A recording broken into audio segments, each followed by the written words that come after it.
တမိုင်းကြောင်းရည်ချင်းမှုအယူဆမျိုးမျိုးနဲ့ပေါ်ပေါက်လာတဲ့အတာကြံပွဲတော်ဟာမြန်မာအပါအဝင်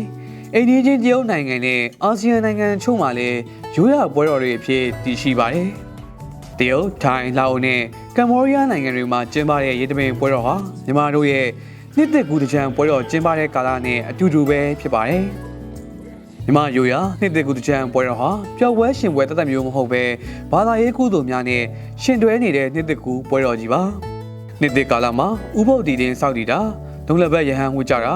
ဖျားစီဒီပထိုးတွေမှာရေသက်ပဲတာနှစ်သက်ကူအလှတွေပြုလုပ်ကြတာတွေနဲ့ရိုးရာဓလေ့တွေစုံလင်လာပါတယ်။ပျော်ပွဲရှင်ပွဲမှာလည်းရေကစားမနဲ့ကြီးတွေရင်းကားလာတွေနဲ့အလွန်ပဲစီကားလာတဲ့အချိန်ခါပဲဖြစ်ပါတယ်။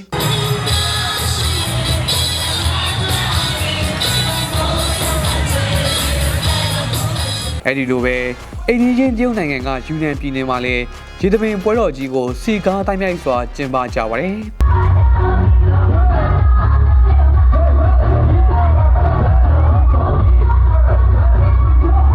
။အထူးသဖြင့်တော့ယူနန်ပြည်နယ်တွေကတိုင်ရှန်ကိုပိုင်အုပ်ချုပ်ခွင့်ရဒေသရှိတဲဟုံထိုင်လူမျိုးနဲ့ဂျိမ်းမောလူမျိုးတို့ရဲ့စစ်ဆောင်ပနာရေတပင်ပွဲတော်ကအလွန်ကိုထင်ရှားပါတယ်။တိုင်လူမျိုးတွေအတွက်အရေးကြီးဆုံးပွဲတော်ဖြစ်ပြီးဖျားရည်သက်ပဲတဲ့ပွဲတော်အဖြစ်လဲလူသိများပါတယ်။တိုင်လူမျိုးတို့ရဲ့တက်ကရစ်နဲ့ကျင်းပတဲ့ရေတပင်ပွဲတော်ဟာမြန်မာတို့ရဲ့အတာကြံပွဲတော်ကျင်းပတဲ့ရက်နဲ့တူညီပါတယ်။စစ်ဆောင်ပနာတကြံကအနည်းဆုံး3ရက်ကနေ9ရက်လောက်အထိကျင်းပလေးရှိကြပါတယ်။စစ်ဆောင်ပနာရေတပင်ပွဲတော်က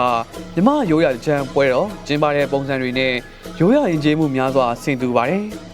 ပွဲတော်ကာလမှာတိုင်ရှမ်းလူမျိုးတွေဟာရိုးရာဝတ်စုံတွေဝတ်ဆင်ပြီးရိုးရာကတည်တဲ့ချင်းတွေနဲ့လှည့်လည်ဖျော်ဖြေတာမျိုးတွေလည်းပါဝင်ပါတယ်။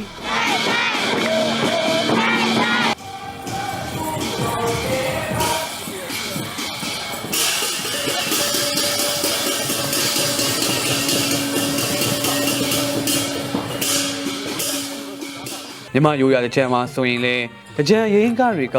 တမျိုးထူးခြားတဲ့အခါဖြစ်နေထင်ရှားပါတယ်။အမောင်ကလေးတတနဲ့မြောက်လို့ပေးတာမဟုတ်ဘူးကွယ်။တကြံနဲ့တကြံမယ်လေးတွေရဲ့ရင်းကားကရှင်တွဲတည်ရှိနေတာပါ။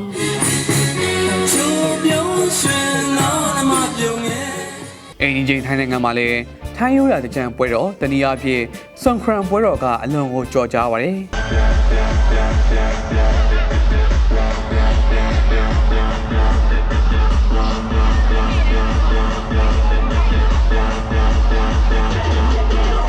ထိုင်းတကြံကကဘာရဲကခီးသွွားဧည့်သည်တွေကိုဆွဲဆောင်မှုရှိနေပါတယ်။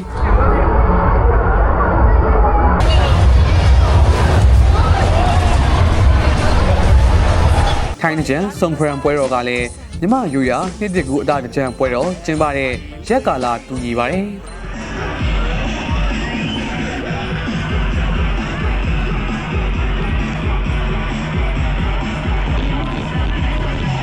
ထိုင်းရိုးရာဆွန်ခရန်ပွဲတော်ကိုတနိုင်ငံလုံးကျင်းပကြပေမဲ့ဘန်ကောက်မြို့ကတော့အစီကားဆုံးဖြစ်ပါတယ်။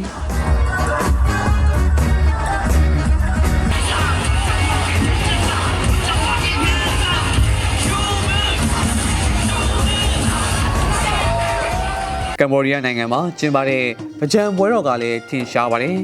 ။ခမာနှစ်တကူအဖြစ်နဲ့ထင်ရှားပြီးကမ္ဘောဒီးယားနိုင်ငံရဲ့အကြီးဆုံးရိုးရာပွဲတော်များတဲ့ကတစ်ခုပါ။ဧပြီ14ရက်နေ့ကနေ16ရက်နေ့အထိကျင်းပလေးရှိကြပါတယ်။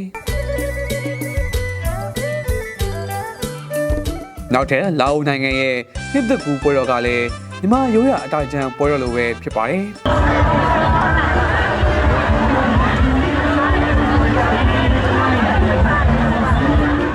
ဘာသာစကားအရပီမိုင်းပွဲတော်အဖြစ်ထင်ရှားပြီးလာအိုနိုင်ငံရဲ့အရေးကြီးဆုံးပွဲတော်လည်းဖြစ်ပါတယ်။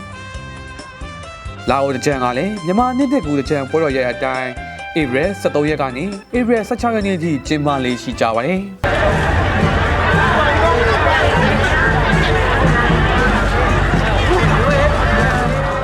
အတာကြံပွဲတော်ကျင်းပကြတဲ့နိုင်ငံတွေမှာတကြံနဲ့ပတ်သက်တဲ့ရိုးရာယဉ်ကျေးမှုတွေတမိုင်းကြောင်းတွေကိုယ်စီရှိနေကြပါတယ်။ကုသိုလ်ကောင်းမှုတွေနဲ့ပျော်ပွဲရှင်ပွဲများရှင်တွဲနေတဲ့အတာကြံပွဲတော်ကြီးမှာရိုးရာယဉ်ကျေးမှုတို့တူညီရာပုံရိပ်တွေက